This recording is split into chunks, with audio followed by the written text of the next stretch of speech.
Alhamdulillah wassalatu wassalamu ala rasulillah.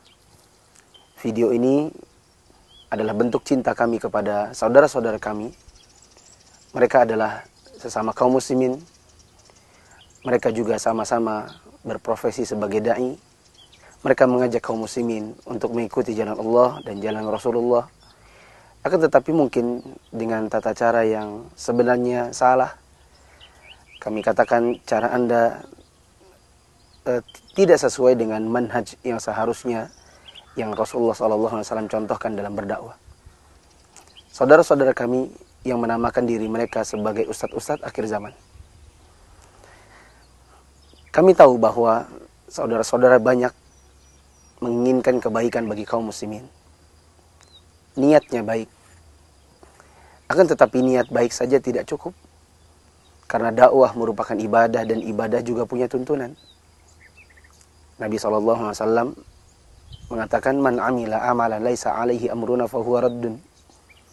Barang siapa yang mengerjakan sebuah ibadah yang ibadah tersebut tidak sesuai dengan tuntunan kami, maka ibadahnya tertolak. Bukan hanya tertolak, tapi bisa jadi justru berbuah dosa bagi orang-orang yang melakukannya. Maka kita ketika berdakwah, bila metodologinya salah, bila apa yang kita sampaikan salah, sebenarnya bukan hanya berbuah dosa bagi diri kita sendiri, karena kita adalah da'i dan mengajak orang yang jumlahnya banyak. Maka kita khawatir bila dosa itu berlipat kepada orang lain, yang dosa mereka pun akan melipat ganda kepada diri kita sebagai tambahan atau bonus dosanya. Dan video ini mungkin juga ditonton oleh sebagian kaum muslimin yang mungkin tidak memahami apa yang kami maksud dengan ustadz akhir zaman, fenomena akhir zaman. Tapi mungkin pernah melihat sebagian video yang beredar di sebagian media sosial tentang umur kaum muslimin tinggal 1500 tahun lagi. Kiamat akan terjadi pada tahun 2000 sekian, 2020, 2021. Kemudian Zamzam Tower yang di atasnya ada semacam bulan, itu adalah tanduk Dajjal. Kemudian dakwah sunnah atau dakwah salafiyah itu merupakan buatan kesepakatan antara Raja Saudi dengan Amerika. Sungai Tiberias sekarang sudah surut, berarti sebentar lagi akan datang hari kiamat.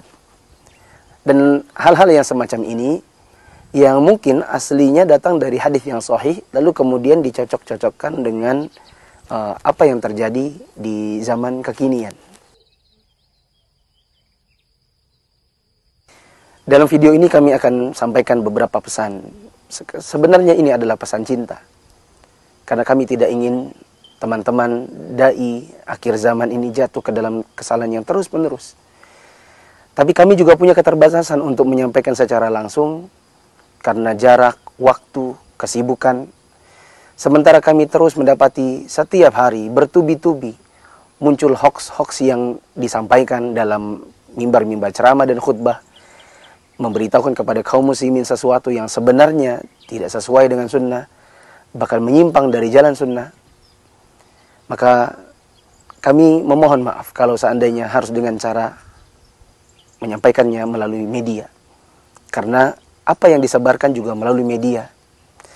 Belum lagi fenomena ini sebenarnya sudah ada dari zaman dahulu. Ada yang lewat buku, di zaman dulu belum banyak ceramah dengan video. Ada orang menulis buku, Dajjal sudah muncul dari Khorasan. Dajjal sudah muncul di segitiga Bermuda. Sudah dari tahun 90-an. Hanya berganti media saja.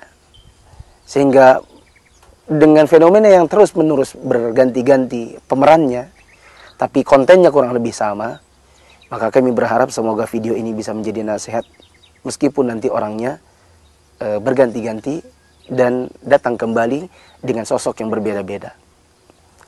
Nasihat yang pertama, teman-teman yang dirahmati Allah, khususnya pada da'i akhir zaman. Tidakkah antum pernah mendengar sabda Nabi SAW? Kata Nabi SAW dalam hadis riwayat Imam Ahmad, Sayakunu fi ummati dajjalun kadzabun yuhaddithunakum bibida'in minal hadith bima lam tasma'u bihi antum wala aba'ukum fa iyyakum wa iyyahum la yuftinunakum. Kata Nabi SAW, akan muncul di umatku ini para dajjal, para pendusta, yang mereka sering berbicara kepada kalian, mengutarakan kepada kalian sesuatu yang merupakan pembicaraan-pembicaraan baru. Yang kalian dan nenek moyang kalian dari kalangan para ulama terdahulu, atau orang-orang sebelum kalian, tidak pernah mendengar apa yang mereka sampaikan. Ini merupakan perkara-perkara baru yang belum pernah dikenal sebelumnya oleh orang-orang Islam terdahulu. Maka hati-hatilah kalian terhadap mereka, jangan sampai mereka membuat fitnah atau memalingkan kalian ke jalan kesesatan. Kami tidak mengatakan Anda dajjal, Anda pendusta. Sebagaimana di awal video kami katakan, mungkin Anda berniat baik. Tapi Anda juga harus tahu bahwa Nabi SAW mengingatkan bahwa nanti akan ada dajjal, para pendusta, yang salah satu cirinya Nabi SAW sebutkan, yaitu mereka senang berbicara dengan pembicaraan agama, yang pembicaraan ini belum pernah didengar dari ulama-ulama sebelumnya. Datang dengan perkara baru, sesuatu yang belum pernah dicontohkan oleh para imam, para ulama dari zaman dahulu. Kita khawatir kalau kita lah yang selama ini dicap oleh Nabi SAW sebagai dajjal. Lalu kita bilang kepada orang-orang, hati-hati dengan dajjal di akhir zaman, sementara kita lah orangnya. Di mana kita berbicara masalah-masalah agama dengan sebuah pembicaraan yang tidak pernah dicontohkan Nabi dan para ulama setelahnya. Para ustadz akhir zaman, Anda mungkin pernah mendengar, karena Anda kan sering mengkaji hadis-hadis tentang akhir zaman, Anda mungkin pernah mendengar hadis Tamim Ad-Dari yang terombang-ambing di lautan kurang lebih sampai 1 bulan untuk mendatangi kota Madinah, lalu kemudian terdampar di sebuah pulau. Di situ ketemu seekor binatang, yang binatang ini dia seperti anjing tapi berbulu semua. Dia dinamakan Jassasah. Jassasah ini kemudian mengatakan, sudah ada orang menunggu dan dia akan senang kalau mendengar kalian bahwa telah datang Nabi yang paling akhir. Dan seterusnya dari pembicaraan mereka, sampai Tamim Ad-Dari diantar oleh Jassasah ini ketemu dengan Dajjal. Dajjal yang asli, Dajjal yang betulan.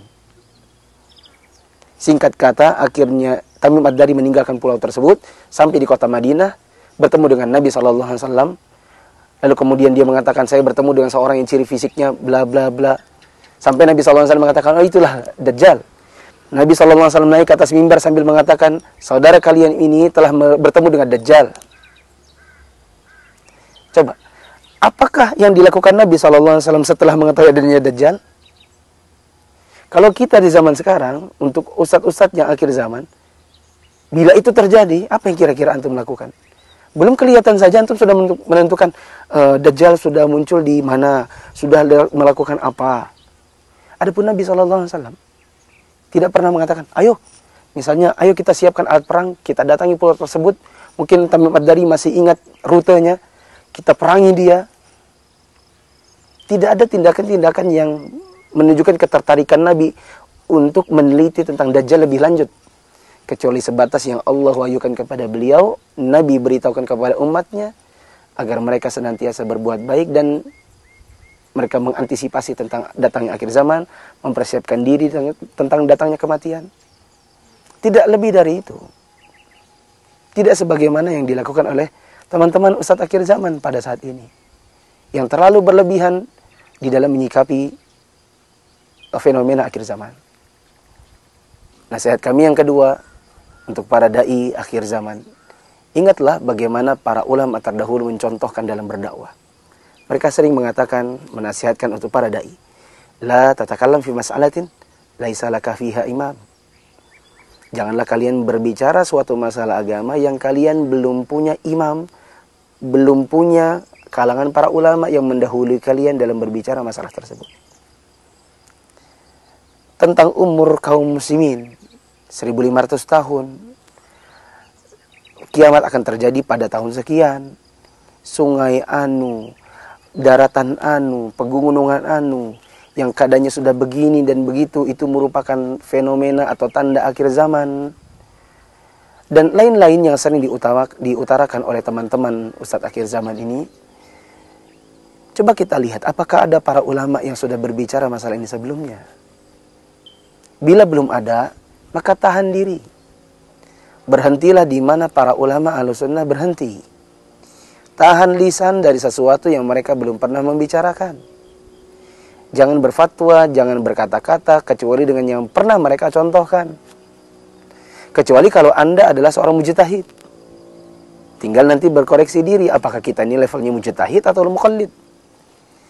Bila kita hanya sekadar muqallid, apalagi dalam masalah akidah ini, masalah keyakinan kepada hari akhir, masalah gaib, masalah yang hanya Allah yang tahu, yang mungkin pernah disebutkan oleh Nabi SAW sebagai tanda-tanda saja, dan Nabi tidak pernah mencontohkan lebih dari itu. Maka tahan diri, tahan lisan, dan jangan berlebihan. Khawatirnya kita jatuh dalam sikap lancang, dalam ilmu, dalam agama, melebihi makomnya para ulama dalam berbicara masalah-masalah agama. Nasihat yang ketiga adalah sebagaimana yang Allah firmankan di dalam surat Al-Hujurat, ya ayyuhalladzina amanu ijtanibu katsiran minadh-dhann inna ba'dadh-dhanni itsm. Allah Subhanahu wa taala mengatakan, wahai orang beriman, jauhilah oleh kalian kebanyakan berprasangka, karena sebagian dari prasangka itu merupakan dosa. Maka apa yang Anda katakan, apa yang Anda sampaikan kepada masyarakat, bila hanya dibangun dengan prasangka, ini bisa jadi fitnah. Sementara Nabi SAW dalam hadis riwayat Bukhari dan Muslim serta yang lainnya, beliau pernah bersabda, la yadkhulul jannata qattat, tidak akan masuk surga orang-orang yang suka menebar fitnah. Dan ini bisa menjadi fitnah. Karena kadang-kadang sebagian ustadz akhir zaman keterlaluan dalam melabeli, dalam menjustifikasi, yang kemudian berbuah fitnah bagi orang lain. Seperti misalnya Raja Saudi. Dia manusia biasa yang juga mungkin punya kesalahan. Mungkin Anda melihat ada sebagian kesalahannya. Tapi kalau kita kemudian mengatakan Raja Saudi ini berdiskusi bersama Amerika, lalu kemudian mereka mengatakan, kalau gitu kita munculkan dakwah salafiyah sebagai dakwah untuk memecah belah. Ini bukannya jadi fitnah. Apalagi muncul kata-kata dai-dai yang lulusan Saudi, yang berada di bawah mulhaq dini misalnya, digaji dengan 20 juta per bulan. Antum dapat data dari mana? Fakta atau fitnah? Dan saya yakin antum telah memfitnah mereka. Tidak ada yang diinginkan oleh para dai yang mungkin selama ini menentang teman-teman akhir zaman, kecuali mengajak manusia kepada tauhid. Sebagian mereka berdagang kurma, sebagian mereka berdagang keripik, sebagian mereka punya travel umroh, sebagian dari mereka punya usaha yang lain, dan dari situ mereka punya penghidupan. Tidak mengharapkan uluran tangan orang, apalagi katanya digaji 20 juta per bulan untuk memecah belah, sebagaimana yang dituduhkan. Ini fitnah, saudaraku. Itu datang dari prasangka Anda, dari hoax yang mungkin Anda makan, lalu kemudian Anda sebarkan lagi kepada kaum muslimin. Nah, yang terakhir, di antara dai-dai akhir zaman, ada yang sudah pernah ditangkap polisi kan, karena menebarkan hoax pada suatu permasalahan di negara ini.